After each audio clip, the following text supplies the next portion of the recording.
While Mao's Communist China and the Chinese Communist Party often find themselves lumped together with the aggregate Communist bloc, no reflection on the Cold War could be further from the truth.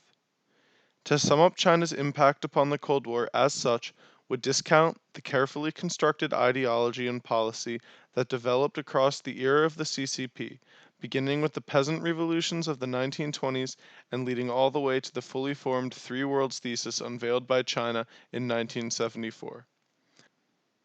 The CCP had a strong impact on the global geopolitical landscape throughout the Cold War, and their changing vision of global politics from the intermediate zones thesis to the three worlds thesis represented and justified their foreign policy, which greatly affected the global balance of power. You will now hear an orated transcript of Mao speaking with Zambian dictator Kenneth David Kaunda on the subject of the three worlds in 1974, after the full development of the three worlds thesis. This transcript was provided by the Wilson Center Digital Archive. Chairman Mao Zedong, hereinafter referred to as Mao. We hope the Third World will unite. The Third World has a large population. President Kenneth David Kaunda, hereinafter referred to as Kaunda. That's right. Mao. Who belongs to the First World? Kaunda. I think it ought to be world of exploiters and imperialists. Mao. And the Second World? Kaunda. Those who have become revisionists. Mao. I hold that the US and the Soviet Union belong to the First World. The middle elements such as Japan, Europe, Australia, and Canada belong to the Second World. We are the Third World. Kaunda. I agree with your analysis, Mr. Chairman. Mao. The US and the Soviet Union have a lot of atomic bombs, and they are richer. Europe, Japan, Australia, and Canada of the Second World do not possess so many atomic bombs, and are not so rich as the First World, but richer than the Third World. What do you think of this explanation? Kaunda. Mr. Chairman, your analysis is very pertinent and correct. Mao. We can discuss it. Kaunda. I think we can reach agreement without discussion because I believe this analysis is already very pertinent.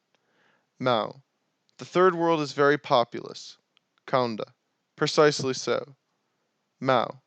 All Asian countries except Japan belong to the Third World. All of Africa and also Latin America belong to the Third World. This has been read from the verbatim record.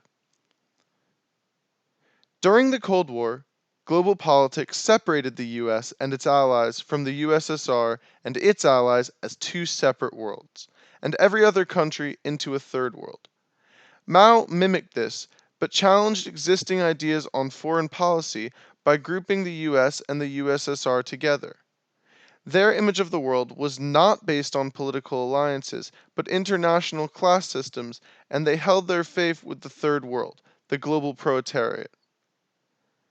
Initially, across the 50s and 60s, the People's Republic of China had leaned to the side of the USSR. The two reached a division of labor. The USSR would be the face of communism and liberate Western countries, and the PRC would encourage revolution in Asia.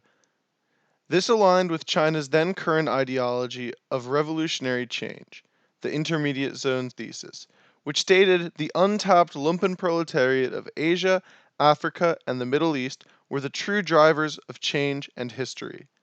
This ideology was based on the PRC's strategy of rural revolution campaigns which had won them control during the Chinese Civil War. China sought to bring revolution to those countries left adrift between the USS and USSR, rather than to attack the capitalist world directly. In essence, Mao's intermediate zone thesis was the dreaded domino effect of the American Red Scare. This strategy was implemented both through unifying third world countries by conferencing and direct military assistance, such as with the North Koreans and North Vietnamese. However, methods began to backfire after taking down anti-communist revolution in Tibet. The PRC pursued Tibet's religious and political leader, the Dalai Lama, into India. India refused to give him up, and this was the harbinger of more and more conflicts between the Third World. China's attempt to take the Jimen Islands drew the attention of the US and strained relations with the USSR. Soon, China was surrounded by security threats on all sides. Then came the week that changed the world, when US President Nixon visited Beijing and eventually reached rapprochement. In order to justify this change, the CCP revised its intermediate worlds thesis into the three worlds thesis, which claimed that the USSR was more aggressive and therefore more dangerous than the US.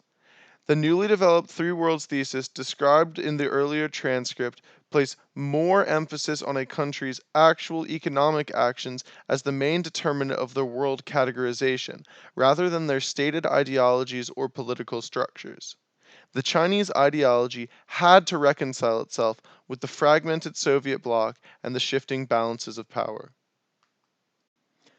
After Mao's death in 1967, the less directly revolutionary tone of the Three Worlds thesis and China's precarious geopolitical position pushed new leader Deng Xiaoping into the lap of American diplomats.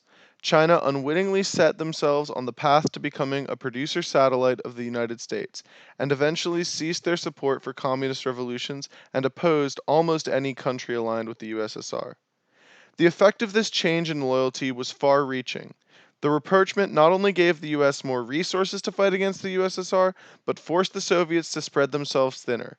As historian Chen Jian stated, Beijing's repudiation of the Soviet model discouraged other third world countries from taking communism as a useful and competitive path towards modernity. From a backyard revolutionary army to a Soviet copycat to finally a great divider of the Cold War, China's ideological journey tears a path across the international historical landscape that should not be washed out in favor of reductive views of China as a background character in the war. Their shift away from communism and revolution weakened the USSR and reduced its number of allies, making it a key factor in the end of the Cold War.